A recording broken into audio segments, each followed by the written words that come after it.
movement, reverse the rotation, feel that point, back, and then forward.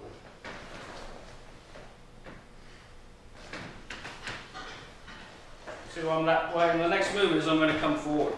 So here, one, I've exposed his side, and then I'm going to use my left shoulder to aim right under his arm. I come in, I take down this position. So I turn him. This is really important. I've created space. I'm not doing this. I'm not doing that. That's a different movement altogether. I want to be able to do what the kata does, which is attack with force, when I come in that position. So the kata shows that because you make a really strong movement with the left side of your body. I sweep here, create the space, and it's like, really attack fast, take down.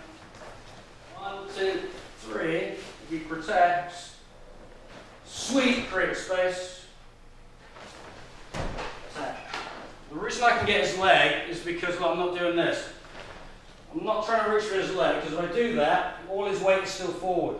So what I'm really doing is knocking him back with my body, and then I'm knocking back, and then the legs are just there.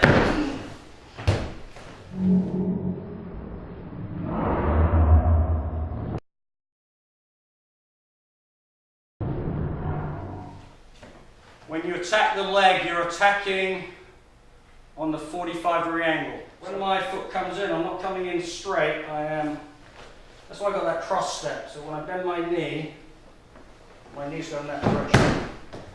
Once we look at that, we've got all kinds of variations. So as, I turn him, I go to do the attack.